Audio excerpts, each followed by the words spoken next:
je vais commencer par le commencement, c'est de planter le décor. C'est de vous dire clairement quel est, je dirais en quelque sorte, le topo de cette loi de finances, pour comprendre un petit peu ce qui s'est passé et pour anticiper, je dirais, les évolutions réglementaires futures. Il se trouve que cette loi de finances actuellement, c'est une loi de finances qui intervient dans un contexte particulier. L'État a décidé de mener plusieurs chantiers. Nous ne sommes plus sur une logique de politique gouvernementale qui sont limitées dans le temps. Nous sommes dans un cadre plus global qui est le cadre de chantier d'État. Ces chantiers d'État sont budgétivores, donc ça nécessite beaucoup d'argent. Et on va voir tout à l'heure pourquoi l'impact est directement sur la fiscalité. Mais il suffit de dire qu'aujourd'hui, nous avons quatre priorités majeures qui est la première priorité, c'est la mise en place des dispositions des chantiers, je dirais, royaux, pardon, des chantiers en relation avec la généralisation de la couverture médicale. Et c'est des chantiers qui sont très, très coûteux. Le problème, c'est qu'on a mis beaucoup de temps pour les mettre en place. Donc nous avons un retard à rattraper. Et c'est des chantiers qui vont coûter beaucoup d'argent. Tenez-vous bien, c'est des chantiers qui devraient coûter pratiquement 51 milliards de dollars. Donc c'est des chantiers qui sont énormes et ils vont se traduire finalement par une généralisation de couverture médicale. Et surtout, et là, il y a du pain béni pour les pharmaciens, on va voir comment. Mais il y aura surtout beaucoup d'argent à dépenser et beaucoup d'investissements de l'État dans le secteur, je dirais, sanitaire de façon générale et le secteur hospitalier de façon plus particulière. Donc là, c'est très budgétivore, ça nécessite beaucoup d'argent, donc plus d'applications pour le budget de l'État. Alors, deuxième priorité, c'est relancer l'investissement, relancer l'économie. Donc, ça va nécessiter dans un premier temps de renforcer les investissements de l'État en matière d'infrastructures productives. Et ça va nécessiter également d'investir dans le climat des affaires pour pouvoir booster la relance économique. Mais, et ça c'est aussi important, de financer la relance économique à travers la charte d'investissement, à travers les aides, à travers le soutien et les subventions que l'État compte faire, bien sûr, en faveur des acteurs économiques. Donc, encore un fardeau supplémentaire pour l'État. Troisième priorité, c'est la priorité en relation avec l'équité territoriale. Alors là, un vrai sujet de fond, c'est un mal structurel. Le modèle de développement précise qu'il y a lieu de partir sur un modèle de développement qui est inclusif, et ça passe principalement par je dirais, la diminution et l'éradication des disparités territoriales. Ça également, c'est de l'argent que l'État doit dépenser en vue de réduire ces inégalités territoriales, donc plus d'aide de l'État, plus d'investissement et surtout une préparation de certaines infrastructures en vue de favoriser un petit peu cette démocratisation territoriale de l'effort de l'État et de l'effort des opérateurs économiques. Comme vous le savez, une partie non négligeable des opérateurs sont concentrés sur l'axe Jlida-Tanger. La dernière, et pas des moindres, et celle-là doit nous interpeller tous, c'est une priorité qui est technique, ce n'est pas une priorité politique. Rétablir le rétablissement des marges budgétaires pour assurer la pérennité des réformes. C'est un peu du chinois. Alors, pour essayer de simplifier ce constat, c'est tout simplement de dire nous allons continuer à compter sur nos ressources en tant qu'État, en vue de financer nos chantiers, sans recourir à l'aide et sans recourir à l'endettement à l'international, pour tout simplement préserver la souveraineté nationale. Alors, je ne vais pas pointer du doigt certaines et certains qui sont relativement âgés parmi nous, mais ils devraient certainement se souvenir de l'épisode, je dirais, l'épisode douloureuse du PASS, le programme d'ajustement structurel. Le programme d'ajustement structurel, c'était ça. On s'est endetté trop, et le jour où il fallait un petit peu régler cet endettement, il y avait une problématique technique de solvabilité qui a nécessité malheureusement de remettre en question tous les chantiers de l'État. Les séquelles du PASS sont toujours là. Donc là, c'est une volonté claire de l'État de dire on va compter sur nos ressources. Hors de question d'aller sur éventuellement et de glisser vers un programme d'ajustement structurel bis. Donc pas le cas. Donc là, c'est aussi important. Alors, la question qui se pose aujourd'hui, les hypothèses sont relativement bien, si ce n'est 75 millions de quintaux, le solde aux années de sécheresse, c'est 55 millions de quintaux, donc encore de pression sur le budget de l'État, parce que l'État doit financer les importations céréales, doit supporter la fluctuation et la flambée des prix du gaz, et ainsi de suite. Donc encore et encore des pressions sur le budget de l'État, sans oublier l'inflation quand même qui est en train de peser lourd. Alors l'inflation, entre parenthèses, pour faire très simple, c'est l'inadéquation entre la masse monétaire qui circule et le niveau des prix. Dès lors que la masse monétaire est relativement importante par rapport à un contexte de rareté, les prix, flambent et augmentent. Aujourd'hui, nous sommes malheureusement en phase de parler d'une inflation qui devrait être structurelle. Pour faire simple, prenez le cas des hydrocarbures. Vous avez remarqué certainement que le niveau des hydrocarbures est en phase de devenir un niveau structurel, par les 11. Donc là, malheureusement, on passe de 7 à 11. Donc, pour moi, c'est une inflation qui est en train de s'ancrer. Et là, effectivement, c'est une source d'inquiétude pour l'État. Alors, on va dépenser plus que l'année dernière, non, plus de 14%. Qui dit 14%, la plupart, le principal source, c'est tout simplement les dépenses du personnel. Donc, le train de vie de l'État demeure relativement très, très important et nécessite encore je dirais, des investissements qui sont lourds. Mais tenez-vous bien, comment va-t-on financer ça? Voilà, c'est la question qui se pose. Alors, voilà. La TVA, l'IS, l'IR, la taxe intérieure de consommation, les autres recettes fiscales aident les recettes non fiscales. Donc nous sommes un pays fiscaliste par excellence. Et nous ne pouvons compter que sur les dépenses, que sur les recettes fiscales pour financer le budget de l'État. Et l'État ne peut effectivement que agir sur la fiscalité pour augmenter ses recettes. Tout ce que nous venons de citer ici amène à la conclusion suivante, c'est qu'il ne faut pas espérer grand-chose, malheureusement, sur la réforme fiscale, si ce n'est une augmentation de la pression fiscale, pour la raison que je viens de citer. La TVA, elle seule, remarquez, hein, c'est 87 milliards. Et les recettes non fiscales, c'est un petit chouïa, c'est 24 milliards, donc c'est rien du tout. Donc l'État aujourd'hui, nous sommes un pays fiscaliste par excellence, et nous ne pouvons compter que sur la fiscalité pour financer le budget de l'État. Voilà le topo, et voilà. Les questions à la fin. Donc là, effectivement, voilà le contexte. On va maintenant voir ce qui s'est passé cette année, concrètement. Donc la conclusion est claire, c'est la fiscalité qui finance le budget de l'État, et aujourd'hui, on va poser la grande question, comment va-t-on financer ce budget? Alors, globalement, voilà les dispositions. Voici les dispositions. Je vais commencer très globalement par les dispositions d'ordre douanier. Je ne vais pas trop m'attarder sur certains. J'irai droit sur celles qui vous intéressent le plus. Celle-là, par exemple. Celle-là, ça concerne beaucoup les médecins et le corps médical et les pharmaciens. Ici, alors là, c'est la meilleure. Là, effectivement, pour illustrer cette innovation qui permet un petit peu de faire de réaliser beaucoup d'objectifs, c'est les produits sucrés et les produits de laiterie qui devraient augmenter à partir de l'année prochaine. Alors, le raisonnement, il est simple. À partir d'une certaine teneur en sucre, il y a bien sûr, on va payer plus. On va payer plus, donc il y a une surtaxation en 2024 qui va augmenter également. Donc, c'est une augmentation graduelle en 2025. Bon, biscuits, confiseries, chocolaterie et produits de laiterie. On va poser la question, pourquoi? Bah, écoutez, il y a trois objectifs à travers cette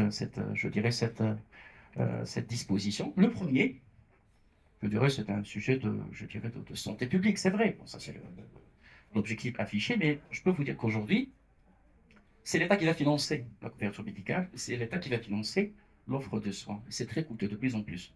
En plus, je ne sais pas vous que je vais l'expliquer, comment je dirais la consommation excessive en sucre, l'expose à certaines pathologies qui sont de plus en plus compliquées et de plus en plus coûteuses en matière, bien sûr, de financement d'offres de soins.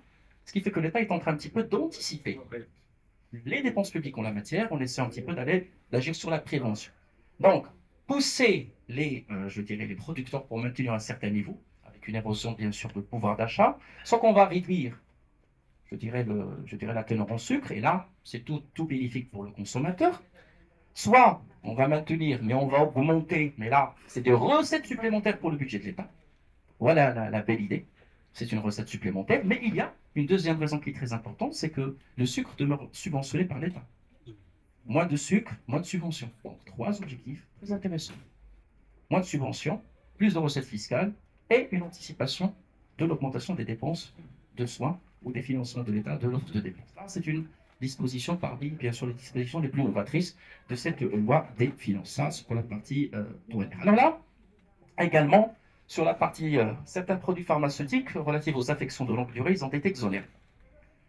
C'est une mesure d'ordre, je dirais, on va y arriver à la TVA tout à l'heure, mais c'est une mesure, je dirais, d'ordre sociétal, politique. C'est toujours bien. C'était attendu. On a toute une liste de produits qui sont exonérés, mais là, effectivement, aujourd'hui, toutes les affections de longue durée ont été défiscalisées une fois pour toutes, donc on ne paiera jamais de droits de douane lors de l'importation, donc ça réduirait les prix et ça permettrait de facto de les rendre plus disponibles. Et c'est quelque chose, je pense que c'est une décision qui a un caractère social, sociétal, et ça ne pourrait être que salué. Mais là, ça vous intéresse directement parce que vous devriez certainement remarquer que certains prix devraient baisser ou auraient été, vont baisser effectivement, parce qu'effectivement les droits de douane ont été supprimés. Donc là, effectivement, pour la partie douanière. Alors, pour la partie fiscale, il n'y a pas de bonnes nouvelles. Je vais commencer par, je vais commencer par, enfin, vous savez, les pharmaciens aujourd'hui, c'est deux types. Les pharmaciens qui ont choisi de rester en tant que personne physique, bon, je vais y arriver tout à l'heure, et les pharmaciens qui sont sous forme de SARL, qui sont déjà en SARL. Alors, le problème pour la SARL, c'est que, bon, c'est ça la mauvaise nouvelle, c'est que malheureusement, la pression fiscale en IS devrait doubler d'ici 2026. Aujourd'hui, la plupart ou la quasi-majorité des pharmaciens sont déjà imposés à 10% en matière d'IS. Il se trouve que les 10% vont passer à 20% dans la perspective de 2026. Voilà, donc là, très graduellement, ce n'est pas du jour au lendemain. Et ce qui va se passer en matière d'IS, et là c'est une innovation, enfin c'est une innovation qui est très importante, c'est que l'État ne va plus accepter de perturber sa fiscalité. Donc on ne va pas chaque année trouver de nouvelles dispositions. Les dispositions sont imaginées aujourd'hui avec un délai d'application de 4 ans. Alors, pour illustrer ceci, les personnes qui sont aujourd'hui à 10%, ils vont chaque année se voir un petit peu l'IS augmenter pour arriver à 20% d'ici 2026. Mais l'augmentation est actée. Au lieu de dire 2,5 cette année, on ne sait pas ce qui va se passer l'année prochaine, on débarque l'année prochaine pour découvrir 20%. Il a été décidé d'augmenter l'IS de 10 à 20%, bien sûr, dans une perspective avec un échéancier d'application de 4 ans. Voilà, donc là, effectivement, c'est l'une des, je dirais, des constats de cette loi de finances. Alors, toute personne qui a déjà une pharmacie sous forme de SARL, il devrait s'attendre à cette augmentation. Donc, ça va doubler 2026. Donc, celui qui paierait, je dis n'importe quoi, dans les 10 000, 20 000, ben, il va passer à 20 000, à 40 000 d'ici 4 ans. Donc, c'est une augmentation de la pratique, de la pression fiscale. Ça, pour la partie IS, voilà ce qui a été décidé cette année. Mais, je ne dirais pas que c'est une bonne nouvelle, mais bon, disons que sur le plan psychologique, ce n'est pas quelque chose qui va arriver du jour au lendemain. On va y aller doucement. Donc, on va commencer par 12,5 et ainsi de suite pour arriver à 20% d'ici 2026, Inch'Allah. Alors, deuxième disposition, alors il concerne toujours les personnes qui sont en SARL. Vous savez que ça, par contre, c'est une bonne nouvelle. Enfin, ça se compense. Pourquoi? Parce que pour les personnes qui distribuent des dividendes, ou qui décideraient de distribuer des dividendes, le taux de la retenue à la source, donc l'imposition des dividendes, pour expliquer ce que c'est que des dividendes, c'est je dirais un petit peu le produit de votre participation au capital de votre pharmacie. Chaque fois que vous réalisez un profit, et vous souhaiterez, effectivement, vous souhaiteriez, pardon, le distribuer, alors il faut toujours payer 15% de retenue à la source. Bah, les 15%, ils vont passer à 10%. Donc, voilà. Ça, par contre, c'est une bonne nouvelle et ça se passera sur 4 ans également. C'est une diminution qui est progressive. Si on fait un calcul simple de pression fiscale, on était à 10 de l'IS plus 15%. On va rester arithmétique 25. Maintenant, on va être à 20 plus 10, 30%. Plus ou moins, ça se compense. Donc, en termes de pression fiscale, la mesure de dédoublement du taux de l'IS, qui passe de 10 à 20%, a été en partie compensée par cette baisse d'impôt sur les dividendes. Et là, c'est une manière pour encourager les gens à distribuer des dividendes, mais la pression fiscale va augmenter pour les pharmacies, bien sûr, qui sont sous forme de sociétés à responsabilité limitée, généralement SARL. Alors, très rapidement, je vais passer à la partie hier. La partie hier, il y a une grande question qui se pose aujourd'hui par rapport à cette histoire de retenue à la source. De quoi on parle? C'est quoi cette histoire de retenue à la source? Comme vous le savez, ça a suscité beaucoup de débats pour les professions libérales. Alors là, tout d'abord, je vais expliquer un petit peu ce que c'est qui sont déjà les populations qui sont concernées. On va commencer graduellement et puis on va essayer d'expliquer, c'est quoi une retenue à la source concrètement. Alors, les personnes qui sont concernées sont de deux natures. Tout d'abord, vous avez les professions, c'est-à-dire les produits de certaines professions. Ces professions, pour faire très simple, sont des professions réglementées, globalement. Médecin, adel, notaire, huissier de justice, ingénieur conseil, expert comptable, comptable agréé, c'est généralement des métiers qui sont réglementés ou qui sont soumises à autorisation. Donc, c'est des missions de prestations intellectuelles d'une certaine nature qui devraient principalement être des missions qui sont, je dirais, je dirais, des professions qui sont réglementées. Et là, on va simplifier, on va dire les professions libérales. Mais une deuxième population, c'est les professions d'intermédiation. Agents immobiliers, agences de voyage, eux aussi sont concernés. Tout ce qui est aujourd'hui prestation de service sous forme d'honoraires et tout ce qui est prestation de service sous forme de commission ou je dirais rémunération d'intermédiation sont concernés. Donc, ce qui est vraiment soumis à l'impôt, ce n'est pas la personne, mais la nature du revenu. Donc, hein, non, non, non, ça n'a rien à voir, madame, avec la taxe professionnelle. Ça n'a absolument rien à voir. Ici, je suis un prestataire, je facture des honoraires. Et là, je suis un prestataire, je facture des commissions d'intermédiation. Ces deux populations qui sont soumises à l'impôt. Et pour faire encore plus simple, je peux être expert comptable. Je facture des honoraires, mais je peux aussi facturer des formations, des prestations intellectuelles d'une autre nature. Alors, pour la partie honoraire, il y a un sujet de retenir à la source, mais pour les autres, il n'y a pas de sujet de retenir à la source. Donc aujourd'hui, tout ce qui est honoraire, pour faire simple, tout ce qui est commission d'intermédiation sont concernés par cette disposition. Alors, avant de parler de cette disposition, je souhaite dire que la retenue à la source n'est pas un nouvel impôt. C'est une avance sur impôt. Ce n'est pas quelque chose de perdu. Il y avait beaucoup d'amalgames, il y avait beaucoup malheureusement de contre-vérités. Lorsque on me retient la retenue à la source, je ne la perds pas. Je ne perds pas le droit. J'avance de l'argent à l'État. Et on va voir comment on l'impute par la suite. Mais c'est ça ce qu'il faudrait aujourd'hui comprendre. La retenue à la source n'est pas un nouvel impôt. C'est toujours l'impôt sur le revenu. Mais tout simplement, c'est une avance sur impôt. Sans concerner les honoraires et les commissions d'intermédiation. Alors la question qui se pose, de combien et de quoi on parle concrètement? Bon, on va y arriver. Pour les formations, on va y arriver. De quoi on parle? Aujourd'hui, selon la nature juridique de ce prestataire. Si ce prestataire est une personne morale, SARL, pour faire simple, il est prélevé à hauteur de 5% que si, et seulement si, son client est étatique. Je répète, je suis prestataire de service, je facture des honoraires ou je facture des commissions d'intermédiation. Si mon client est l'État, il va me piquer 5%. Si je suis une personne physique, parfois par obligation légale, l'article 2 de la loi 131-13 oblige les médecins en cabinet à ne pas se transformer en SARL. C'est une obligation légale. C'est la loi qui le dit. L'article 2 oblige, je dis bien, les médecins en cabinet. Je ne parle pas des établissements de santé assimilés, je vais expliquer pourquoi, tout ce qui est clinique et tout ça. C'est très différent. Les établissements de santé assimilés et les établissements de santé, c'est un régime à part. Moi, je parle de médecins, personnes physiques en cabinet, en privé. Il n'a pas le droit de se transformer en SARL. C'est l'article 2 de la loi 131-13 réglementant la profession de médecine et je vais vous expliquer pourquoi par la suite. Parce qu'il y a une explication qui est légale. Pour cette personne, quelle que soit leur clientèle, elle va leur piquer les 10%. Étatique, machin étatique, privé, machin privé, les 10% wajib. Dès que je suis un prestataire de service personne physique, les 10% doivent être privés.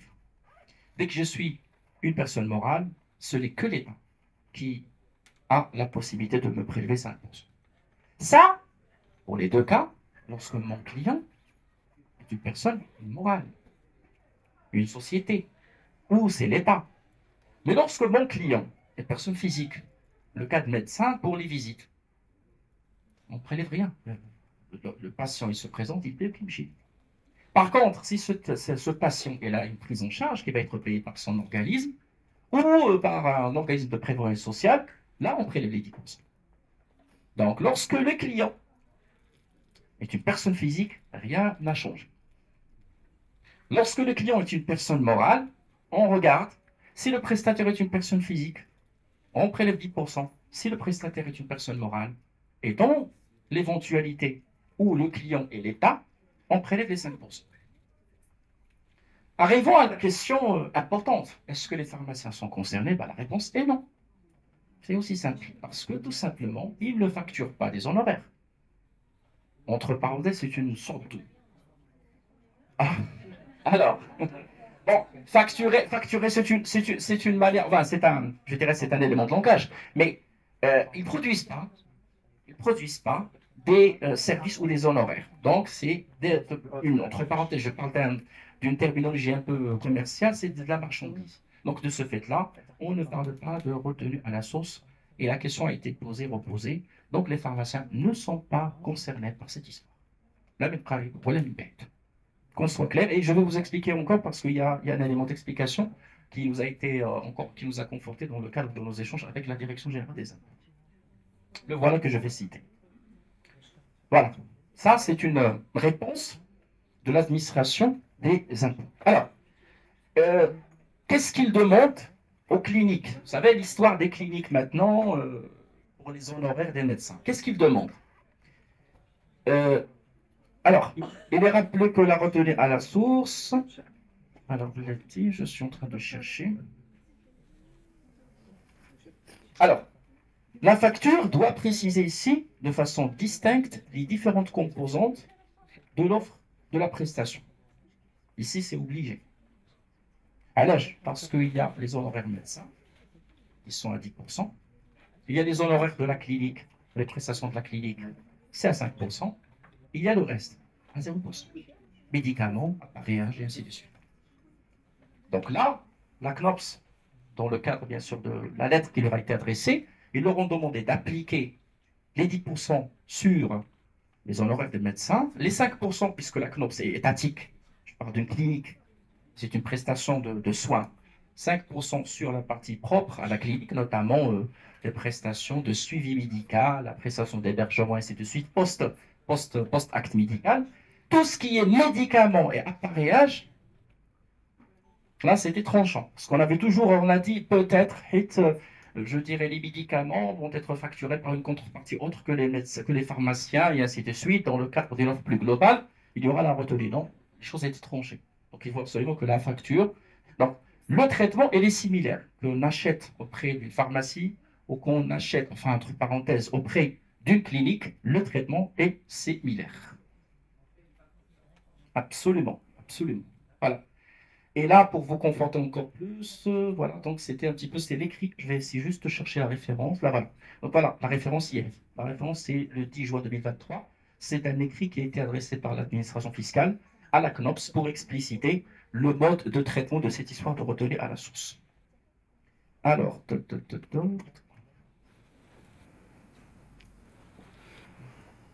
ok.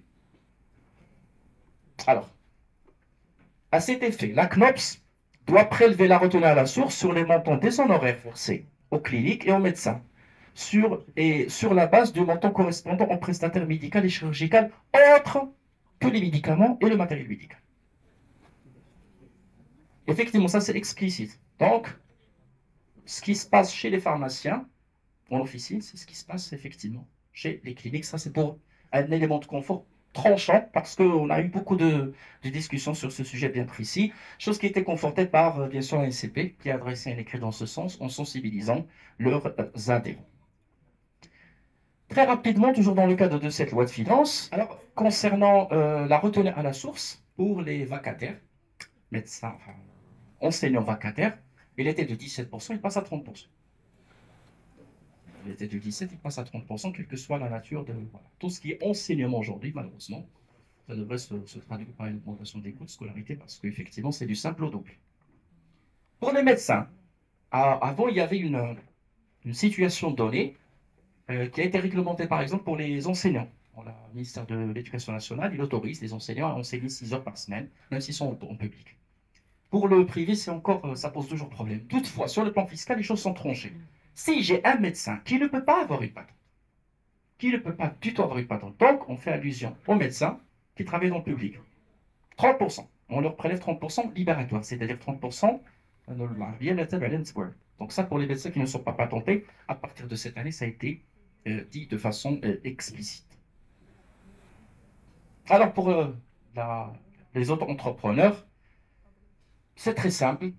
Les auto-entrepreneurs étaient soumis à 1% à condition de ne pas dépasser 200 000 dirhams pour les prestataires de services.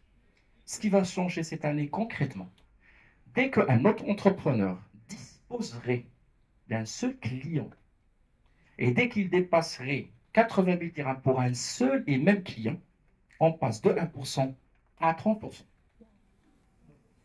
Donc, pour faire simple, je suis auto-entrepreneur, je travaille avec un seul et unique client. Pour mes 80 000 dirhams, mes premières 80 000 dirhams, on ne fait rien, on paie 1%. Donc, je déclare 1%. Pour ceux qui dépassent les 80 000, c'est-à-dire les 120 000, ben, on me prélève 30%. De 1 à 30%.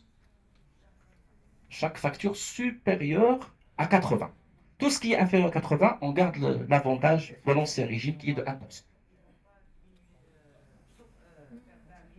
Non, non, non. Alors, si on décide de saucissonner et de changer les clients, attention, pas le même client. Ce n'est pas 80 000 d'un seul coup. C'est-à-dire, je peux aller sur 5 000, 10 000. Dès que je dépasse les 80, le client, il est obligé de me prélever 30%.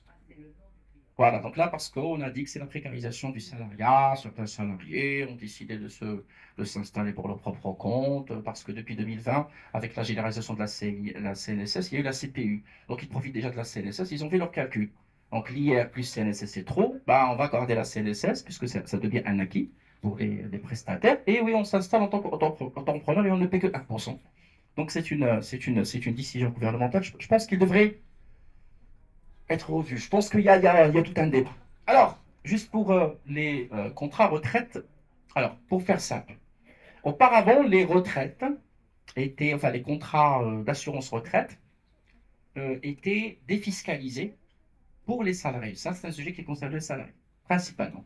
Les salariés, lorsqu'ils décident de transformer leur prime annuelle en cotisation, ils ne payaient rien. Pratiquement.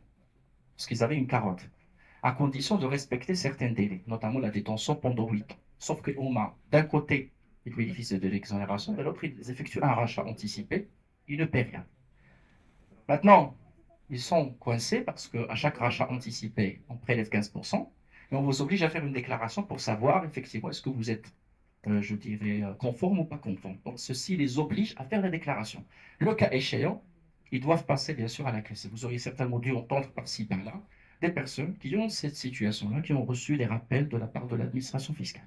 Donc là, pour les personnes, par contre, si vous, en tant que pharmacien, vous souhaiteriez y contribuer, ben, il faut tout simplement investir et attendre 8 ans. C'est-à-dire, vous mettiez de l'argent et vous attendez 8 ans.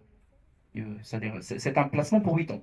Je dirais qu'il est très intéressant parce qu'il ne subit pas la TT. C'est de l'argent qui subit, c'est de l'argent qui ne subit pas la TT.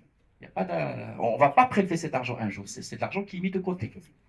Ce n'est pas comme de l'argent qu'on met dans la banque. Et en cas de problème avec le fisc, on risque de s'abattre sur cet argent. Lorsqu'on met de l'argent sous forme de contrat d'assurance retraite, c'est de l'argent qu'on met de côté. C'est très, très intéressant comme je dirais, outil d'optimisation fiscale. Et puis, il faut s'engager à maintenir cet argent pendant 8 ans. Ça, c'est vraiment la condition majeure pour pouvoir bénéficier bien sûr, de ces contrats retraite. Alors, le régime locatif, encore une fois, alors là, j'ai fait une grande parenthèse, je ne sais pas si vous êtes au courant ou pas, et si certains le font, ne le font pas. Désormais, vous êtes obligé de prélever la retenue à la source sur vos loyers. Avant 2023, il y avait l'option. On ne prélève pas systématiquement. Le monsieur, il s'engage à déposer sa déclaration. Ben là, quoi qu'il soit, quoi qu'il arrive, dès que le montant global des loyers dépasserait 120 000 dirhams, c'est 15%. Moins de 120 000, c'est pratiquement le cas. C'est 10%. Alors, qui pose beaucoup de problèmes, hein, صراحة. Pour les personnes, et la loi, qu'est-ce qu'elle dit? Qu'est-ce qu'il prévoit? La loi prévoit ce qui suit. Si le total des revenus locatifs d'un contribuable, en tout et pour tout, moins de 30 000 dirhams, il ne paie rien, il est exonéré. Sauf que, pour un pharmacien qui loue à moins de 2500, c'est-à-dire 30 000 sur 12, 2500, admettons que je loue moi à 2000 dirhams. Bien, est-ce que je prélève les 10% ou pas? Non. Réfléchissez. Bon. Oui, vous louez à moins de 2500. C'est-à-dire, le total, et il est inférieur à 30 000, qui est exonéré par la loi. Attendez, ne soyez pas il ne faut pas se précipiter. Parce que vous faites un calcul arithmétique, c'est une mécanique de raisonnement malheureusement qui pourrait être lourde de conséquences. Qu'est-ce que dit la loi? La loi, il vous dit que lorsque le total des revenus locatifs du propriétaire est inférieur à 30 000, que sais-je? Que sais-je, moi? Je n'ai qu'un seul contrat. Je ne loue qu'un bien. Que sais-je, moi? Je ne peux pas devenir un flic. Et je ne peux pas l'exonérer. Parce que la responsabilité de la retenue à la source, c'est à mon niveau. Moi, je prélève. Chez Mouchkil. Chez Mouchkil. Il y a qu'à la déclaration annuelle. Il va dire qu'il a moins de 30. De toute façon. Et là, j'ouvre une autre parenthèse qui est très importante. Je vous demande de faire très, très attention à ce sujet. Parce que là, c'est un sujet où il y a beaucoup d'amalgame. Lorsqu'on est exonéré, on est exonéré du payer l'impôt. Mais on n'est jamais exempté du dépôt de la déclaration. Ce monsieur qui a des revenus inférieurs à 30 000, il doit déposer une déclaration. Il doit déposer la déclaration. Tiens, ce monsieur qui va déposer la déclaration, et il va mettre que moi je lui ai prélevé les 10%. Qu'est-ce qui va se passer? On va lui remettre son argent. Il va le récupérer chez l'État, pas chez moi, parce que moi je n'ai aucune assurance sur sa surface financière et c'est bien. Moi j'applique la loi. Je n'ai rien qui me dit au niveau de la loi que si le contrat est inférieur à 30 000, je ne prélève pas. La loi dit si vous avez moins de 30 000 la totalité, vous êtes exonéré. C'est bien, c'est ça ce qui existe au niveau de la loi. Donc il faut appliquer la retenue à la source. Rendez-vous. Ou ramenez-moi un papier de chez les impôts qui dit que vous êtes exonéré et je ne vais pas prélever. Mais jusqu'à preuve du contraire, je suis responsable. Que dit-on d'un rentier, je m'excuse pour le terme, qui a plusieurs petits biens et qui loue à moins de 2 000 chacun? Que dit-on? Donc il est éligible à la loi. Et s'il ne déclare pas, parce que de toute façon, il ne subit pas le prélèvement à la source de votre part, qu'est-ce qui va se passer? Pire encore, vous savez ce qui se passe? Admettons, ce que j'entends parler par-ci, par-là, que les gens ne font pas le prélèvement. Vous ne faites même pas de déclaration. Les pharmaciens, vous ne faites pas de déclaration. Il est exonéré, oui, il faut le déclarer. Au moins, je dis au moins, c'est-à-dire, moi, je vais déclarer que je n'ai rien prélevé à ce monsieur. Même ça, on ne le fait pas. Pas le bilan, je parle de mensuellement. La retenue à la source, c'est mensuel. Donc, moralité de l'histoire, s'il vous plaît, rapprochez-vous de vos conseillers. Parce qu'au moins, moi, personnellement, je prélève les 10%. Je n'ai pas d'autre choix. C'est encore ambigu par prudence. Au pire des pires des pires, je déclare chaque mois que je n'ai rien prélevé à ce monsieur. Carte nationale et numéro de titre foncier. Au pire des pires, je brode la bonne foi. J'ai dit, moi, mon interprétation de la loi, peut-être, mais j'ai déclaré. Moi, je l'exonère auprès de l'administration fiscale, ça se fait par ordinateur. Mais ne rien faire, je pense que c'est une erreur lourde de conséquences. Quel plaisir. Non, ça, non, attendez. Ça, si ce monsieur insiste sur le traitement fiscal, je lui demanderai de m'amener une attestation de l'administration fiscale. S'il me dit là, je suis exonéré, je dis, ramenez-moi une attestation. Mais moi, je ne peux pas courir le risque. Bien sûr, je déclare, je prélève les 10%. Au pire, qu'il cherche son argent pris de l'administration fiscale. Moi, je ne sais rien, moi. Je n'ai aucune idée sur sa surface. Il faut savoir quelque chose, c'est que la responsabilité de la retenue à la source, c'est chez vous, en tant que locataire. En cas de problème, on commence par vous, pas par lui. Même s'il est dans le tort, celui qui va payer, c'est celui qui n'a pas prélevé à la source. Ça, il faut faire très, très attention. Mensuel. Mensuel.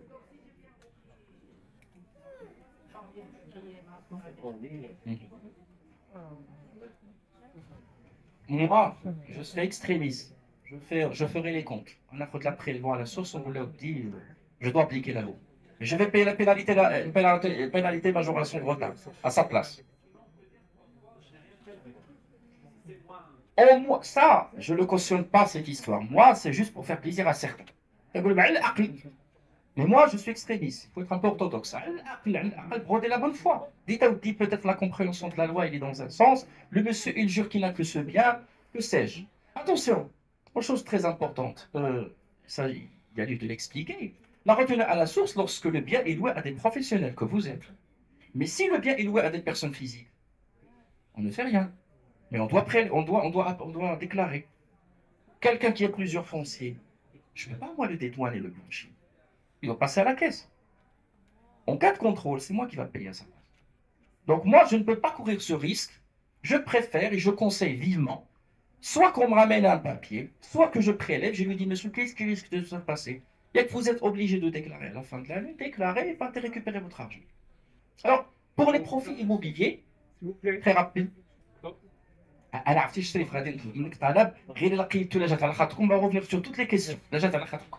Très rapidement, pour les profits immobiliers TBI, nouveauté cette année, c'est que vous avez la possibilité, enfin, vous savez que toute personne qui a une résidence principale, il est exonéré, je parle du principe, dès lors qu'il réside dans sa résidence principale pendant 6 ans.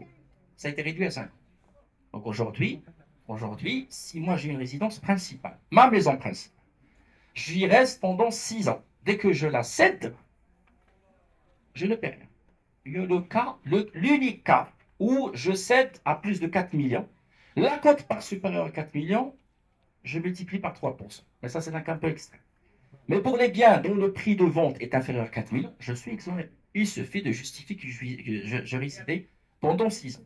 Ces 6 ans ont été réduites cette année à 5 ans. Donc aujourd'hui, concrètement, si j'ai un bien, j'ai prouvé que je suis resté au niveau de ce bien pendant 5 ans et je décide de le céder, je ne paie rien. Bien sûr, tant que le prix est inférieur à 4 millions. Si la qdar est supérieure à 4 millions, la quote-part, je l'impose à 3%. Mais tout ce qui est inférieur à 4 millions, il est exonéré. Donc là, effectivement, ça a été réduit à 5 ans. Bon, ils ont dit qu'il y a un régime spécifique qui permettait à toute personne de partir chez les impôts, demander leur avis sur des transactions, à partir bien sûr de juillet. Personnellement, je recommande de rester sur l'orthodoxie. C'est de déposer la déclaration et de partir chercher son quitus. À l'âge, parce que malheureusement, ce régime, il a un inconvénient majeur. Il demande à l'administration fiscale de donner une exonération préalable.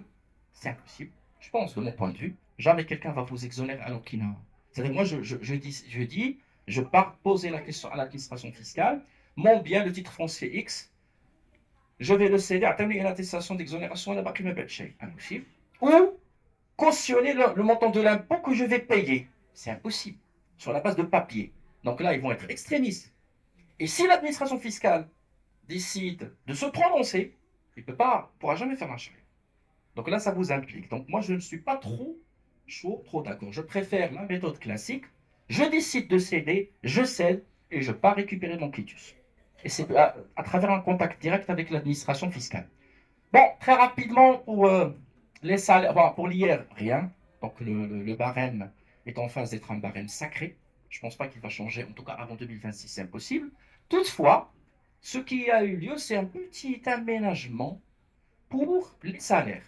Alors, pour faire très simple, il y a des indemnités qui étaient vraiment qui étaient exonérées, on appelait frais professionnels, à des montants de 20%, ils sont passés à 35%. Et d'autres à 25% pour les bons salaires. Mais bon, retenez qu'une déduction supplémentaire à hauteur de 15% a été accordée pour alléger la pression fiscale sur les salaires. C'est tout ce qui a été octroyé aux salariés cette année. Enfin, en tant que barème, il n'y a pas eu de changement.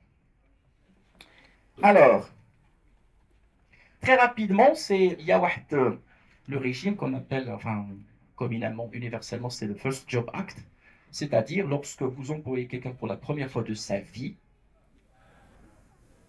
il est exonéré pendant 36 mois à condition de ne pas changer d'employeur. Condition 1, c'est qu'il touche moins de 10 000, pardon. Et condition 2, c'est qu'il ait moins de 35 ans.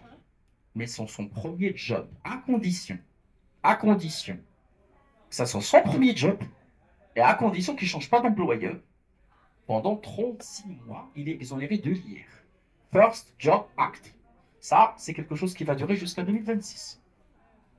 Alors, vous avez vu tout à l'heure pour l'histoire des retenues à la source, nos amis avocats, ils ont un petit problème. Bon, j'ai expliqué tout à l'heure que le sujet qui concerne la retenue à la source était juste appliqué pour les personnes qui déposent des bilans.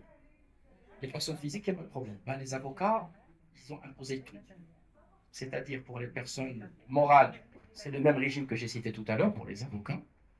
Pour les personnes physiques, on prélève 100 dirhams pour chaque dossier qu'on dépose au niveau des tribunaux. C'est pour les avocats. Ceci permettrait à l'administration fiscale de reconstituer les chiffres d'affaires ultérieurement. Je pense que pour les avocats, c'est un cas qui est très spécifique. Rien n'a changé pour les pharmaciens. Rien. Jusqu'à nouvel ordre. Très rapidement, la dernière partie qui concerne la TVA. Alors, la TVA, il n'y a pas eu de changement, si ce n'est une augmentation de la TVA pour les professions libérales. Avant les professions libérales, il y avait deux taux. Il y avait 10% et 20%. Maintenant, c'est uniforme, 20%. Les notaires, c'était 10%, c'est 20%.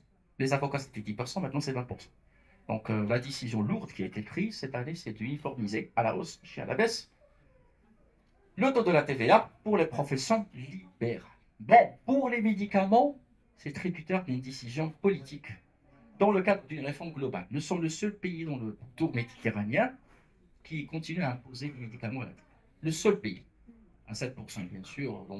Donc là, donc là, effectivement, on est en train de voir, je pense qu'il y a beaucoup de discussions sur ce sujet bien précis, pour défiscaliser les médicaments à la TVA, mais ça sera tributaire d'une décision politique pour la raison que j'ai citée tout à l'heure.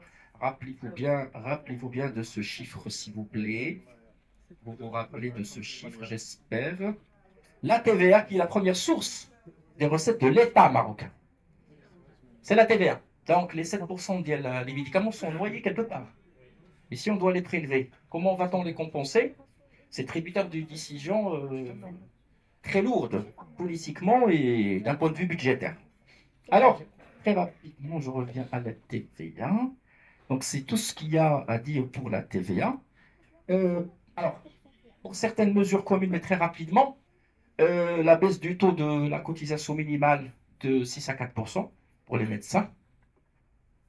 Je ne comprends pas. Enfin, les pharmaciens qui ne sont pas concernés, mais je ne comprends pas pourquoi enfin, y a...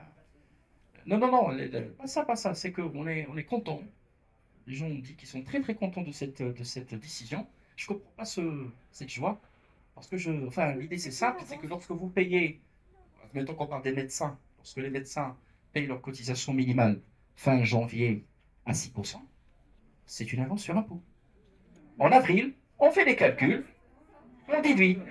Que ça soit 4 ou 6%, c'est du kiff-kiff. Si le montant de l'impôt qui va être payé ne va pas changer. Si ce n'est, on va pouvoir profiter de ces petits 2% pendant peut-être février, mars. Mais avril, c'est l'heure de la vérité. Mais j'ai vu beaucoup de messages qui sont très contents, joyeux. Enfin, je dis, moi, je ne comprends pas. Oui, peut-être que c'est psychologique. Passer de 6 à 4%, c'est psychologiquement très positif. Mais bon, concrètement, ça ne change rien. Alors là, pour la cotisation minimale, le minimum, c'est toujours 1500 dirhams et il est toujours 3000. Ça n'a rien changé. Ça, c'est pour revenir à l'histoire, bien sûr, des 4 et 10%. Rien n'a changé pour le minimum. Enfin, là, justement, il y a deux autres éléments qui sont très intéressants. Alors, l'administration fiscale, il cherche un petit peu. Enfin, c'est la seule amnistie. Une amnistie. Oui, j'ai une société qui est inactive, qui ne travaille pas. Chaque année, je dépense le néant, je dépense les 3000 dirhams. Je suis en train de l'étrangler, envie de la liquider par la suite. Je crains un contrôle fiscal. Bon, là, c'est un gentleman agreement. Vous voulez la liquider, obtenir votre quitus sans être contrôlé. Vous payez 5000 dirhams par année non prescrite, c'est-à-dire 20 000, et on clôture le dossier. Voilà ce qu'il propose. Entreprise, inactive, dormante. On cherche à se débarrasser de cette entreprise. C'est une épine, on craint de déposer le bilan de liquidation, il vient contrôler. Vous déposez une demande, vous payez 20 000, vous avez votre quitus et on clôture le dossier. Ça, c'est une amnistie de cette loi de finances 2023 pour les sociétés inactives. 5 000 par année. 5 000 par année. 5 fois 4, c'est les 4 ans non prescrits. En cas de contrôle, vous êtes contrôlé pour 4 ans. Ok. Alors, très rapidement, ça c'est important. La loi de finances, et là, c'est une disposition qui est relativement préoccupante. Bon, c'est dans les pleins droits, c'est dans le droit de l'administration fiscale, mais l'administration a la possibilité plus que jamais de effectuer les recoupements et de demander les informations de toutes les administrations. CNSS, Office d'échange, Police des frontières, sur cadastre, s'ils chercheraient vraiment à faire un contrôle. Là, c'est consacré de plus en plus. Toutes demandent, en collaboration, bien sûr, ils disent collaboration. Maintenant, les halls pour les armateurs. Vous savez qu'il y avait quelque chose qui était très incroyable. Un négociant, personne physique, pouvez très bien importer sans être identifié fiscal. Je suis commerçant, je fais des importations de la Chine, de je ne sais où, mais je ne suis pas identifié fiscalement. Je dédouane, je passe par le transitaire, tout va très bien, sans qu'on me réclame à l'identifiant fiscal. Ah, ben, les choses deviennent de plus en plus corsées. Hein. Les choses sont compliquées là-bas. Là-bas, pire encore, je connais un monsieur qui fait des importations, il a fait un petit souci sur une voiture, une petite contravention, je dois aller. La douane. Je connais une amie qui voulait céder une voiture. Je dois une petite. Il n'était même pas pour. Il avait une maison secondaire Martin. Je dois un petit appel en خلص اما فرنسا مع اللي تما قالوا لا ما نبيعوا هذه راه كلشي ولا تيخش في les systèmes d'information. Donc, là, ne soyez pas étonnés que par hasard, si vous allez faire quelque chose, vous soyez bloqué. Parce qu'on va vous demander. Alors, un point d'attention qui fait très très mal, les gens qui décèdent. Mais les tmchou pour chercher leur quitus après l'issue. C'est des drames. Parce que malheureusement, de leur vivant, ils ne solutionnent pas les problèmes. Et après leur décès, les héritiers sont obligés de payer les pots cassés. Le prix plein et le tarif plein pour avoir le quitus. Ça, c'est désolant. De leur vivant, ils peuvent très très bien avoir de meilleurs accords. Là, ça devient un peu incroyable.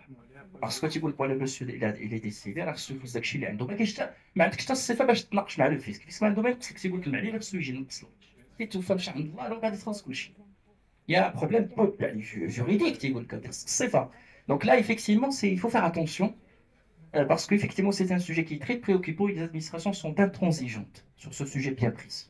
Les gens là-bas, sous les faits, dès qu'ils souhaiteraient débloquer de l'argent de la banque, obtenir un quitus fiscal aujourd'hui, ça devient un vrai fardeau.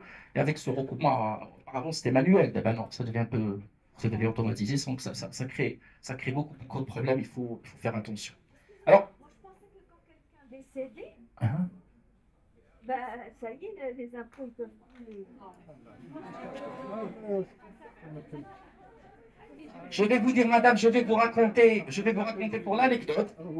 Il y a de cela, si vous permettez, en 2018, la presse a fait un petit peu un article, ça a fait tout l'effet d'un scandale. Il y avait un courrier qui a été adressé à un monsieur, à feu Haj Flem. Le courrier, c'est une chambre là, au feu, chez aux héritiers de feu Haj Flem. L'administration fiscale, c'est Fatolo. Feu. Voilà, on le réclame de l'argent, c'est une chambre là. Si des impôts grèvent des biens, de son vivant, de sa mort, c'est de l'argent de son vivant, parce que si on veut chercher le quitus. Sinon, l'État est en mesure de liquider les choses. Donc là, effectivement, il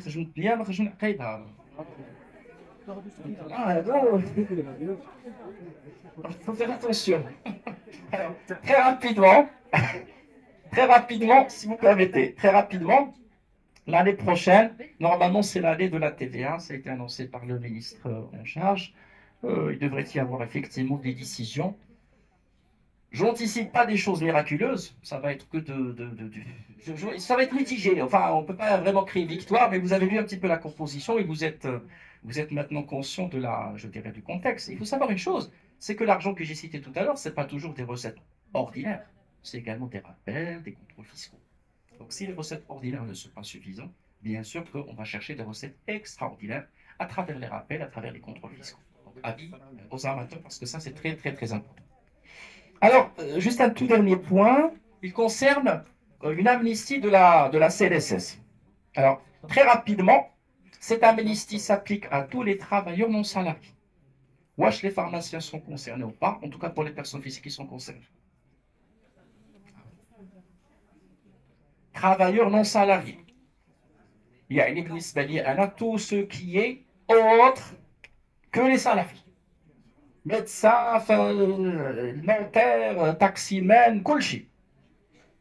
Les personnes aujourd'hui qui doivent payer la CNSS en leur qualité autre que salariés, je répète et j'insiste sur, ils ont une aubaine jusqu'à la fin de 36, ils ont la possibilité de régler ce problème avec la CNSS, c'est-à-dire c'est une exonération des pénalités de majoration. Le principal pourrait être étalé sur 24 mois.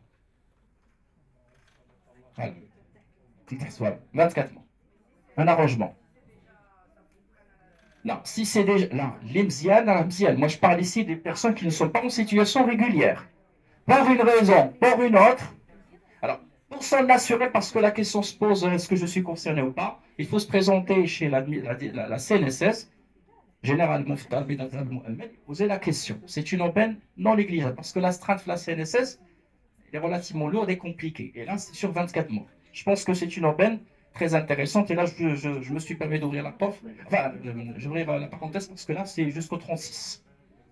Donc, juste pour point d'atterrissage, je pense que l'année 2023, c'est une année pour s'efforcer. Jamais quelqu'un va vous demander la perfection étant divine.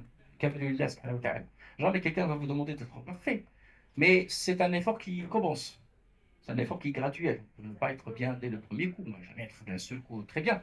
Mais il faut s'efforcer d'améliorer, de veiller sur l'amélioration des déclarations fiscales. Il en dépend de l'anticipation des problèmes et de l'optimisation, la diminution des coûts là, en cas de problème. Parce que les coûts deviennent lourds lorsqu'on n'est pas du tout préventif. Mais ça devient clément ou gérable dès qu'on a quelque chose, effectivement, si vous êtes contrôlé, dès que vous avez un bon dossier, les négociations finissent par bien aboutir. Mais si j'ai rien, j'ai des choses qui sont aberrantes, le problème se pose, hein, le problème continue à se poser. Donc, si je prends le cas des déplacements, malheureusement, les gens font passer les déplacements dans leur comptabilité, mais ils ne prennent pas le soin de bien documenter, de ne bien les justifier. Parfois, c'est une question juste de documentation. Euh, Par exemple, moi, je suis venu ici d'une autre ville, ben, je m'auto-signe un ordre de mission, je garde le badge. Je garde le badge, je monte aussi un ordre d'émission, je fais des choses, je fais un petit compte rendu, j'ai fait des dossiers, donc, enfin, documenté, c'est, enfin, si l'on payait, je dirais, un billet d'avion comme ça, cru, flat, sec, avec d'un volant, sans expliquer de quoi il s'agit, ben, il va vous dire c'est une libéralité, Chérif. Qui me dit que vous vous êtes déplacé? Les gens, entre-temps, ils ont tout perdu, ils n'ont pas de traces. Donc là, comme il faut faire très très attention à ces aspects-là, et ça nécessite une certaine rigueur de votre part. Je sais que vous êtes déjà très rigoureux, mais ça nécessite encore de la rigueur. Maintenant, juste un tout dernier point, semblerait que l'administration fiscale, lorsqu'elle contrôle, il contrôle par rapport à un taux de marge de 45% pour les pharmaciens. Votre taux de marge sectoriel, c'est-à-dire aujourd'hui, sans toucher votre bilan, s'il vient aujourd'hui pour vous contrôler, il va recalculer le chiffre d'affaires avec un taux de marge de 45%. Après négociation, ils peuvent réduire ça à 30%, mais pas moins. 45, c'est le montant initial. Mais après négociation, pas moins de 30%. Hein? La marge brute, oui. Rappelez-vous de ça. Rappelez-vous de ça. Donc, voilà, merci beaucoup. Donc, je reste à votre disposition pour répondre à éventuellement. Merci. Allez, achetez. Merci. Pour le loyer, Oui, c'est fait.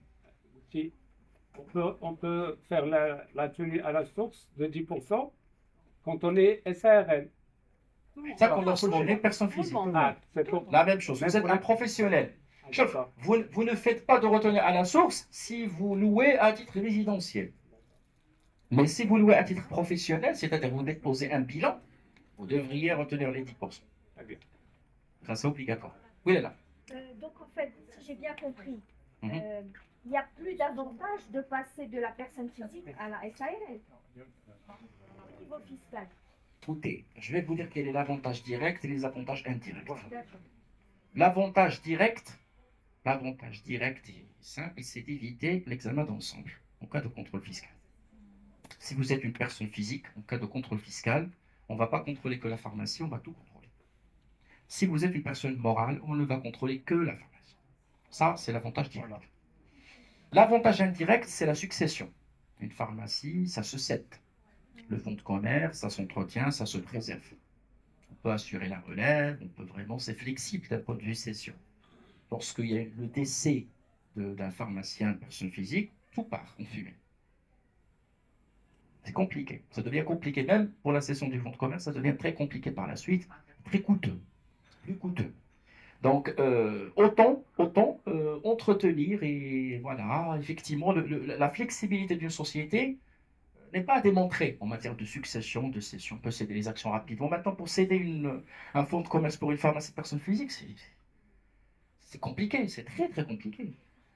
Maintenant, sincèrement, je ne cherche personnellement, il faut voir les choses comme ça, madame. Vous savez que lorsque vous êtes professionnel vis-à-vis des sociétés de leasing et tout ça, d'ailleurs, je ne comprends pas pourquoi vous continuez à investir à travers, bien sûr, des crédits classiques. C'est complètement aberrant, hein. Je ne sais pas si vous comprenez un petit peu la différence c'est vous, aujourd'hui, parce que là, vous êtes très sérieusement lésé si vous décidez de passer par un crédit classique au lieu de crédit leasing. Alors, pour faire simple, le crédit classique, vous ne déduisez que les intérêts. Le leasing, vous déduisez tout. C'est-à-dire un crédit classique, je paie une traite. Par exemple, si je l'achète à crédit normal classique, ben écoutez, je ne déduis pas ma traite. La traite n'est pas déductible, c'est juste la partie intérêt. Donc, le cash que j'engage pour la partie principale de la traite, c'est bien. Par contre, lorsque moi, j'achète en leasing, tout le loyer est déductible. La TVA, la TVA est déductible. Pour les, c'est du kiff qui pour les, vous parlez des voitures de tourisme, c'est 300. C'est 300 pour les véhicules. Mais pour les installations, hors taxe, effectivement. Pour les installations, moi j'ai, enfin, tout d'abord récemment, j'avais effectivement rencontré quelqu'un qui est venu me voir pour me parler un petit peu d'une acquisition. Bon, c'était un médecin. Premier conseil, c'est pourquoi acquérir en crédit. Tout d'abord, c'est la première question. Pourquoi crédit? Pourquoi ne pas leasing? Il ne savait pas, donc il est parti, donc il est agréablement surpris. On a fait les calculs, ça permettrait d'optimiser de façon extraordinaire et ça revient au même. Maintenant, là où il faut faire attention, parce que vous prenez les médecins, comme le cas des pharmaciens, là il y a un vrai sujet, un sujet de fond. Un pharmacien, par exemple, qui dit moi je ne vais pas louer, je décide d'investir. Si vous décidez d'investir en votre qualité de pharmacien, faites attention. Personne physique, les captions volontaires, vous n'aurez visite docteur. Mais chiffre, ah oui, oui, oui, oui, c'est très important.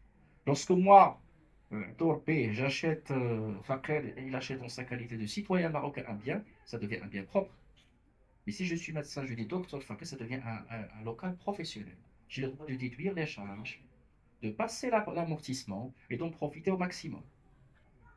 Dès que ça devient un bien propre, alors c'est compliqué tout d'abord de déduire les charges, je n'ai pas le droit. En plus, un an, je dois m'expliquer sur le loyer que je perçois ou je ne perçois pas de ma pharmacie. Alors là, ça devient vraiment compliqué. Alors là, je dis si et seulement si vous êtes sûr de votre investissement.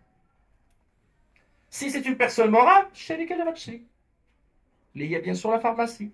Le loyer là, il va optimiser. TVA va déterminer la déduction, le code ça, toute charge possible et imaginable. Donc là, c'est des sujets de monitoring, d'ingénierie fiscale qu'il va falloir prendre en considération pour éviter des problèmes. Ça, c'est important. Excusez-moi, mais pour le leasing, au-delà de 300 000, la TVA. Ah, c'est toute la cité. Oui.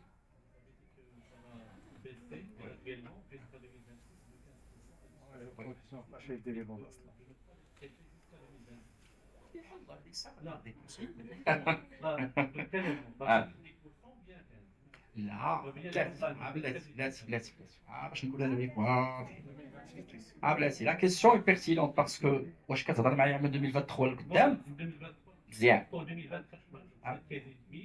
si je chauffe le fait générateur c'est le versement ياك le taux en vigueur à la date du versement هو هذوك اللي عطيتك انا نرجع معاك للشينو aussi chaque année on a le taux ديالو.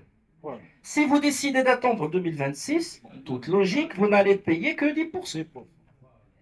Ou d'abord, la coach, il va attendre. Là, c'est une évidence. Sauf pour les sociétés cotées en bourse. Vraiment, ils ont un impératif. Mais il ne laisse pas les coucher avec. Voilà. Je suis d'accord avec vous. En termes d'optimisation, si je ne suis pas dans le besoin, je vais pouvoir attendre. Oui, là. Si vous étiez pharmacien, vous auriez une pharmacie en Personnellement, c'est mal. Ils sont difficiles. Moi, je vais vous raconter en tant qu'expert comptable. Avec le retour d'expérience. Moi, je suis salarié. Je suis en salarié. J'avais le choix, bien sûr, d'être comptable personne physique, mais j'ai préféré ça à eu pour les raisons que j'ai citées tout à l'heure. Pas d'examen d'ensemble, possibilité d'avoir des biens associés, possibilité de céder les actions sans avoir de problème, avec un minimum, sans frottements fiscaux. Là, vous connaissez votre métier mieux que moi. Donc moi, je vous ai dit, effectivement, que lorsque c'est une société, c'est plus flexible. Bon, ça coûte plus cher, c'est vraiment en termes d'IS, mais il faut voir un petit peu le bon côté des choses. Parce que pour les professions libérales, l'obsession, c'est de ne pas passer au bien personnel. Vous savez, les médecins, ils rêvent aujourd'hui de passer en salle. Et je vais pour faire une petite parenthèse. Pourquoi les médecins, ils ne peuvent pas? Ils peuvent pas. Tout d'abord parce qu'il y a un obstacle légal. Et puis stratégiquement, ce n'est pas dans leur intérêt. Si les médecins décident de passer en salle, toute personne, investisseur, pourrait très très bien créer des boutiques qui vont s'appeler des cabinets médicaux. J'emploie un jeune médecin, 2 ans, 3 ans, il se casse, je ramène quelqu'un d'autre. Ah oui, entre une précarisation et bon, moi, les médecins légisent sous le lit, c'est une erreur stratégique de croire que c'est dans votre intérêt. Maintenant, eux, c'est surtout l'obsession contre l'examen d'ensemble. Mais c'est pas bon. Bon, là, ils ont leur propre, effectivement, leur propre vision. Non, attendez, la pharmacie, il faut que vous soyez pharmacien. Voilà, avec une liste les médecins. Oui, mais vous ne pouvez pas avoir une dualité de raisonnement. Parce que déjà, que les établissements de santé, le capital privé peut être à 100%. Il suffit de ramener un médecin responsable. Mais pour les établissements de santé. Si on décide un petit peu d'aller encore plus loin, c'est possible. Mais je pense que viendrait un moment où il n'y aurait pas de médecins qui vont investir. Pratiquement marche pour les médecins pour investir. Donc là, c'est très différent. Aux Émirats Arabes Unis, par exemple, là, ils ont poussé les choses trop loin parce que les pharmacies, c'est des shops. Donc ça, c'est un peu compliqué. Attention, c'est des chaînes de pharmacie. On ne veut pas en arriver là. Enfin, je pense que les professionnels, il faut qu'ils gardent la main sur leur destin. Donc, ils ne peuvent pas se transformer en salariés. Donc là, je pense que pour moi, stratégiquement, c'est pas bien. Mais tout dépend de ce que chacun par rapport à sa perception. Tout dépend je dirais un petit peu des intentions et de la stratégie de chacun. Tout dépend. Moi, j'ai dit par exemple pour le cas de l'investissement, le leasing, il est pour les deux. C'est une personne physique ou personne morale. Il est très optimal. Je ne comprends pas pourquoi on passe à côté. Oui.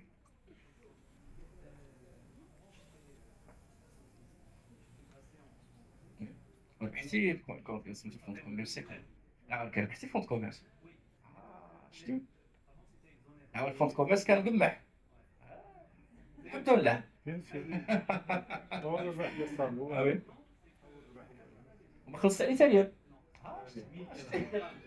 الدرهم ديال l'enregistrement. مرحبا. Le capital surévalué, c'est-à-dire le capital n'est pas surévalué.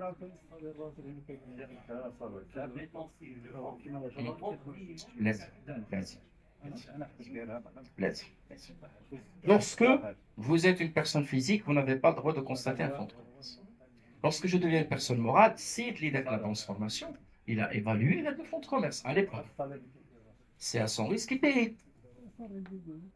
C'est ce qu'elle vaut la pharmacie. Et ça se transforme en capital. هذاك الشيء الدوله قالت له ودي انت ها اسكو صافي حطها في البيلون قيدها السيد اللي دار لك ليفاليوسيون خصك تسولو علاش سور ايفالوي دونك هذيك ليفالواسيون vous étiez d'accord ou pas non vous avez que le choix je vous dis pas le choix normalement moi je signe régulièrement là je me sais là c'est une question pertinente attention il faut faire très attention pour les personnes qui veulent passer personne physique il y a un rapport qui est signé par un commissaire à la transformation. Il y a un commissaire au compte où il met une valeur. C'est une valeur machine au pif. Il faut qu'elle soit bien évaluée, étudiée. Machine délire avec 3 millions. Le client. C'est le client qui va lui 3 millions de. Par contre, il y a des méthodes, il y a des ratios, il y a des choses. Donc, que ça soit défendable, باش من بعد ما تكونش مشكل. انا بغيت تقول بالعكس باش من بعد غنبيع غادي نبيع بزياده ماشي بداك ما غنضيعش في هذاك الفون كوميرس. Lorsque c'est au pif, c'est un votre risque qui péril. Là, il y a un problème. Vraiment, vous n'êtes plus en mesure de céder à moins que ce prix.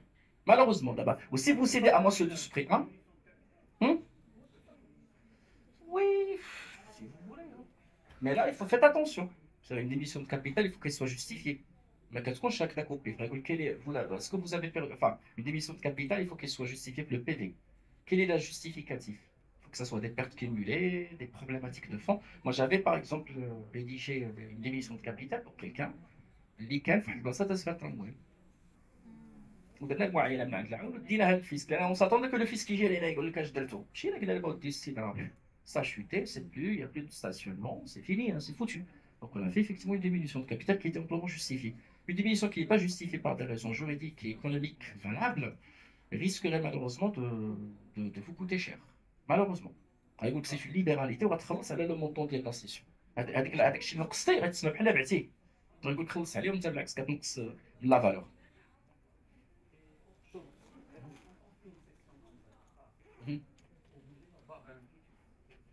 كيفاش هاد الكيتوس؟ هاد الفيسك؟ سيتادير بحال شوف الكيتوس فيسكال تيتعطى في حاله وحده الا كان كونترول فيسكال ولا امنيستي. اه وي جامي كوم سا كيتوس فيسكال يجي كونترول تعطيك واحد الكيتوس ولا تكون شي امنيستي بالقانون بحكم القانون تتقول لك الا درتي كتاخذ الكيتوس اوترومون نو. مدام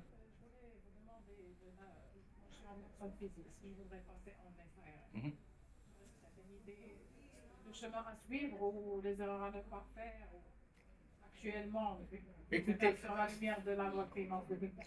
non, écoutez, le chemin il est clair, c'est une procédure. Généralement, c'est pas le pharmacien qui s'en occupe, c'est un professionnel.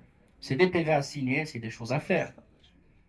Voilà, on commence par choisir un nom.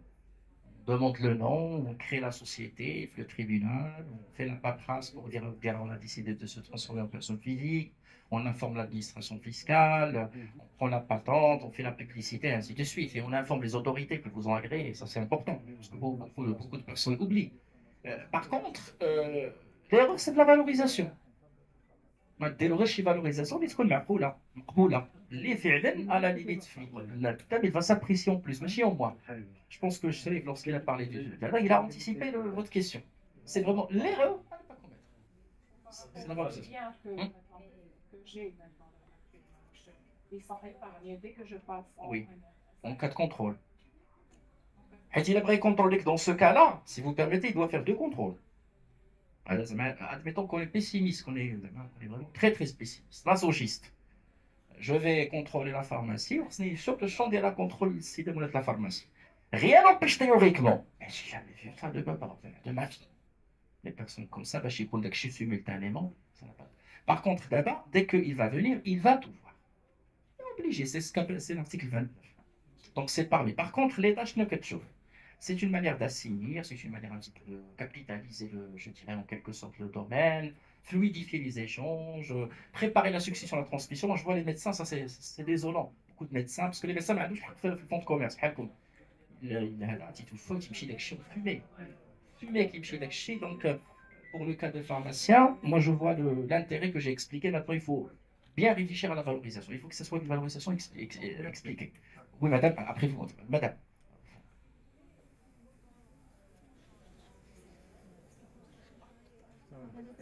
Absolument. Absolument. Ça pose problème.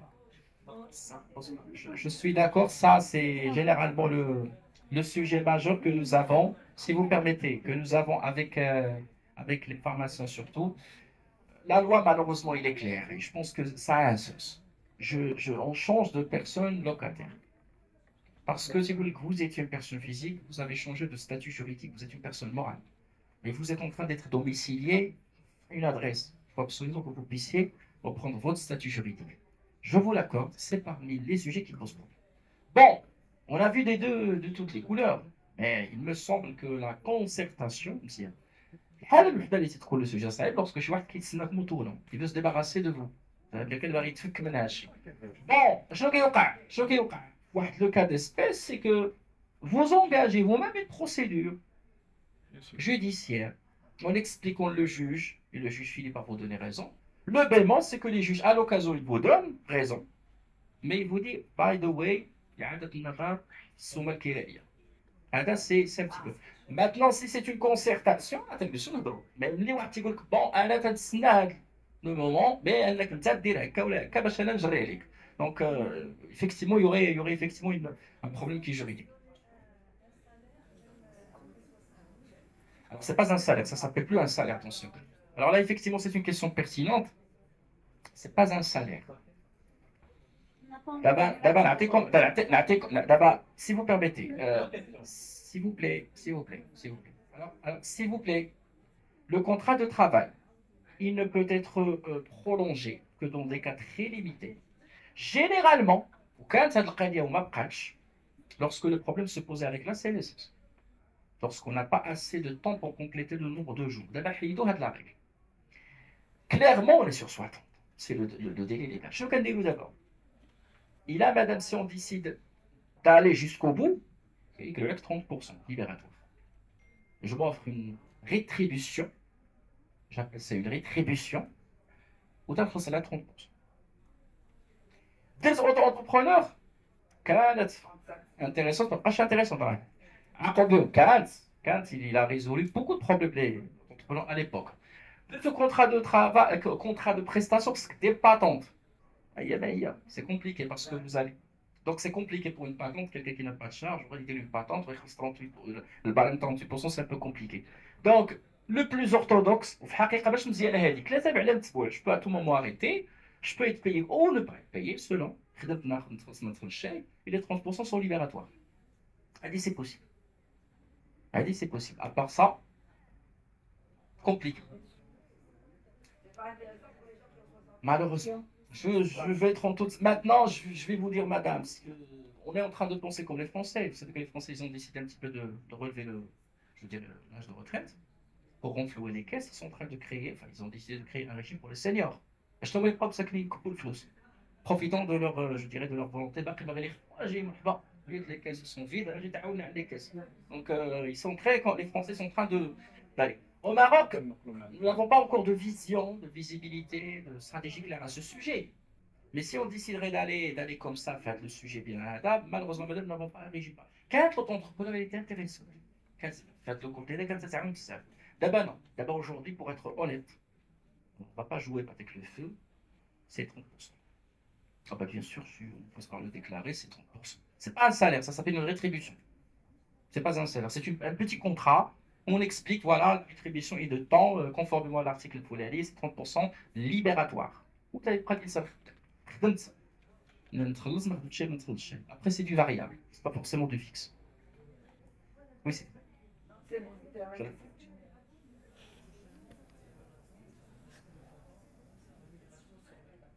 Oui, oui, oui.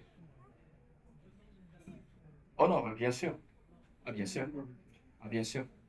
Ah, oui, oui. 10%, là, ça va être 10% si vous le facturez. Ah, bien sûr, ça va être 10%. Chauffe.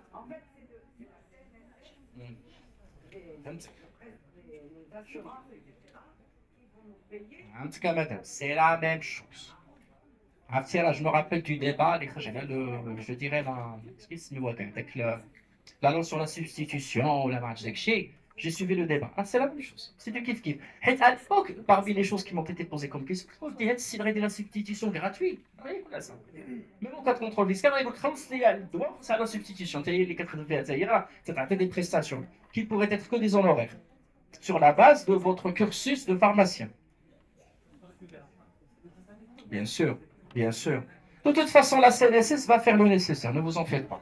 Eux, ils vont prélever Ah, bien sûr. C'est eux qui vont prélever à la source. L'avantage pour vous, c'est que maintenant, attention, là où c'est intéressant, si c'est la pharmacie, votre pharmacie SARL qui va facturer, c'est 5%.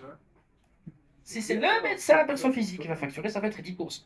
Donc, puisque la CNSS est étatique, admettons que ce n'est pas la CNSS, c'est, je ne vais pas faire de la publicité, AXA. Non, il n'y a pas de, y a rien. Ils n'ont pas le droit de prélever les 5%. Bien sûr, parce que c'est du privé. Donc ça va être une facture comme les autres. C'est comme une facture d'achat de médicaments. Ça va être la même chose. Ah, pardon.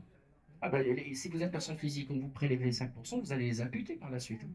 Parce que là, la retenue à la source, pour qu'on soit clair, quoi qu'il soit, quoi qu'il arrive, tout compte fait, lorsqu'on fait nos calculs en fin d'année suivante, je calcule mon impôt théorique sur la base du brut et je déduis ce que j'ai avancé à l'État. Ce n'est que le reliquat que je verse. C'est de l'argent avancé à l'État. Il faut arrêter de croire que c'est un nouvel impôt. Ce n'est pas une nouvelle imposition. Théoriquement, si par hasard, vous êtes prélevé plus que ce qu'il en faut, vous gardez le droit légal de demander une restitution. Mais vous savez, hein, la chanson, si vous partez récupérer une restitution, c'est compliqué. Il va contrôler une restitution systématiquement. il va contrôler, il va dire hadi malha, hadi kifage. Donc, malheureusement, ça risque. On est en phase de considérer que ces retours à la source, c'est une partie d'une imposition minimale. Bien sûr, et bien sûr, bien sûr. C'est dans le bilan prochain, lorsque je vais mes calculs, je vais déduire ce que j'ai imputé. Exemple, j'ai calculé mon. Moi, je suis personne physique, j'ai calculé mon IR théorique, tout compte fait, ça m'a donné 20 000. Il se trouve que j'ai déjà avancé 10 000 en temps de retenue à la source, donc je vais ne payer que 10 000 uniquement. Donc, c'est une avance sur un. Ce n'est pas une nouvelle imposition.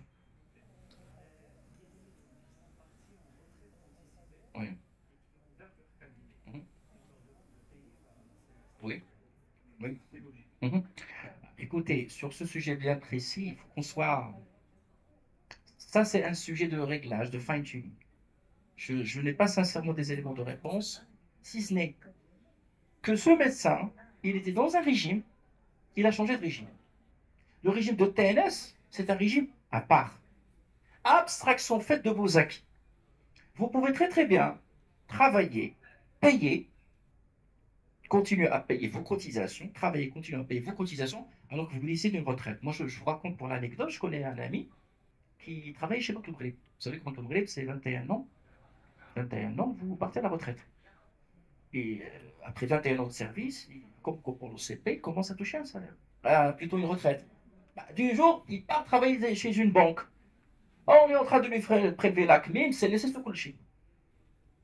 Ah ouais, il touche un salaire, voilà, déjà retraité. Donc, le raisonnement, c'est que vous êtes déjà en deux régimes différents. Maintenant, les limitations d'âge, ma TNS.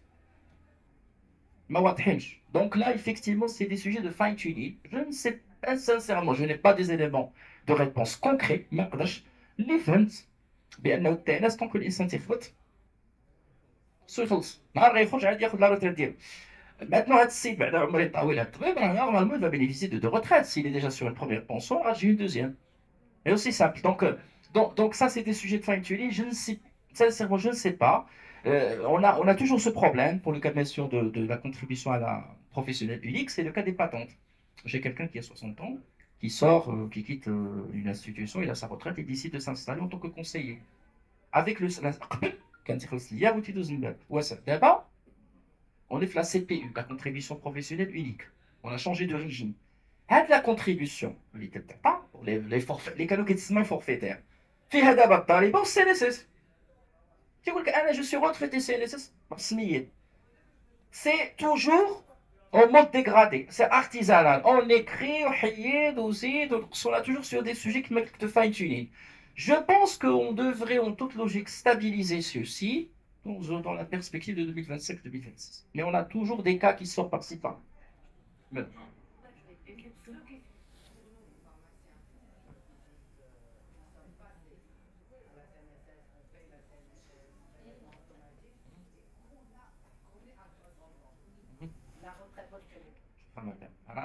C'est la même chose. C'est la même chose. Le problème, madame, c'est qu'à ma connaissance, le régime de travailleurs non salariés, c'est un régime particulier. Il lie le départ à la retraite de l'arrêt à l'arrêt d'activité. Mais on a une limitation d'âge. J'ai entendu 75 ans, comme ça. C'est des sujets de fine-tuning. Il faut partir. Le problème, c'est que les TNS ont des conventions séparées, avec des conditions séparées. Travailleurs non salariés, ce n'est pas un régime uniforme. Chaque corporation a le barème ديالها و الطريف ديالها. حنا باقي ما شفناش هذا الشيء. ما خرجش لينا واحد لو ريفيرونسيال. Jusqu'à là, غادي يولي من بعد. Ça c'est des éléments غايجي. هي وتعود على سميتو على التوقف وداك الشيء. غير هو اللي غيوقع aujourd'hui. Voilà, le référentiel aujourd'hui. Bon, ça, c'est une généralisation qui est prévue en 2025. Voilà pourquoi j'ai dit que ça va se stabiliser en 2025. On fait graduellement. On va commencer d'abord par la couverture sociale, médicale, la monde, d'ici 2025, la retraite. On retraite complémentaire. On partira les indemnités familiales. L'indemnisation pour arrêt ou pour rupture je dirais, l'arrêt d'activité. Le modèle ne s'est pas encore stabilisé pour vraiment y répondre. Le seul référentiel, c'est l'attitude de l'appareil administratif de la CNSS. Alors, le référentiel ديالنا. Lorsqu'on s'adresse, tu chauffes un système, tu chauffes des choses, tu crées des là. On n'a pas encore un référentiel formel, clair, qu'on pourrait opposer. Formellement, je dis. Je dis bien formellement. Je pense que c'est des sujets, comme je l'ai dit, de fine-tuning qui devraient se stabiliser dessus 2025. On va pouvoir plus clair, je pense, de ce que je pense, personnellement. Maintenant, c'est selon les régimes. Si salarié, même que salarié, les faciles, maintenant, je suis plus salarié. TNS, TNS c'est un régime à part. Mais on a jusqu'à maintenant, attention, là, c'est lourd de conséquences sur le plan légal. Et même la loi sur la CNSS n'a pas encore été amendée. Il faut refondre la loi. Attention, il faut refondre la loi, c'est tout un travail législatif très compliqué. Je pense que la démarche de est intelligente. Bon, on ne va pas commencer par la loi, parce qu'elle est lourde. Préparons la loi et après on ira. D'autant plus qu'il y a des cours jusqu'à un nouvel ordre. On verra jusqu'à un nouvel ordre. Hein?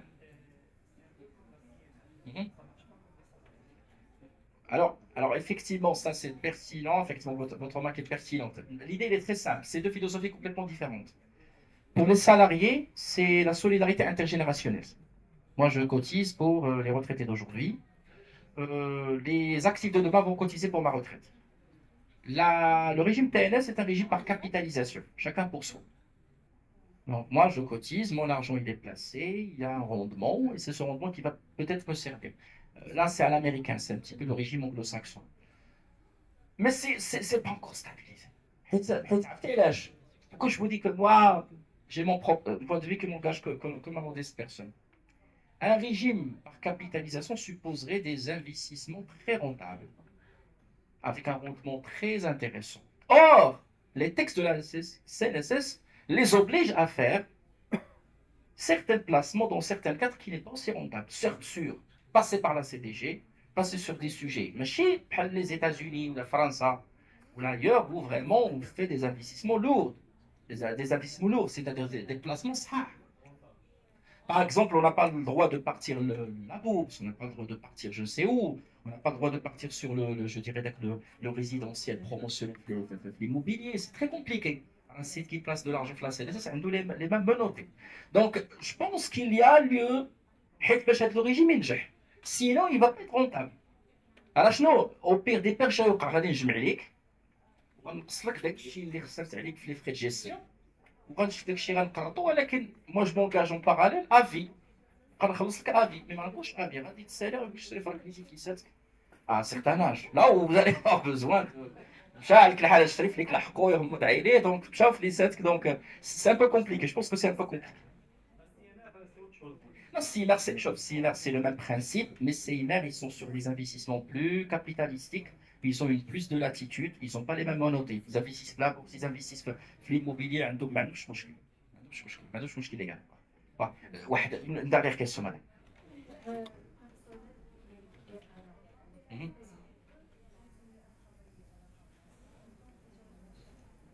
D'abord, auto-entrepreneur, oui et non. Oui, à condition de toucher moins de 80. Marche pas? Ah, bien sûr que c'est bon. Marche pas? Il n'y a pas de problème. Maintenant, vous restez. Wesh, vous êtes sale? لا ابدا اسمح لي بلاتي علاش كنهضروا حنا هنا ما عمري شفت انا اون بيرسون فيزيك سالاري عند راسها بعدا هادشي ما كاينش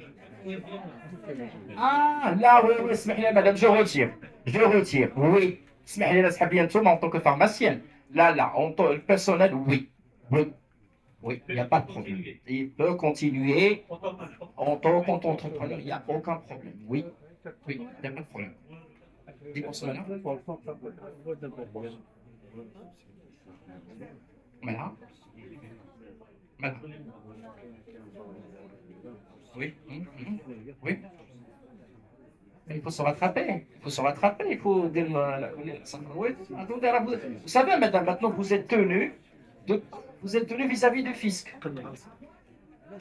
À moins que vous ayez quelqu'un de très transparent et qu'à l'occasion de la prochaine déclaration. Mais le principe de retenir à la source, il est sacré. Il vous incombe. Donc, là, pour moi, il y a une attention de Jimko. Et là, c'est à réintégrer. Soit, on a dit, un effet de rattrapage, mais vous allez payer les pénalités majoration brute. Merci, merci. Merci infiniment. Merci beaucoup.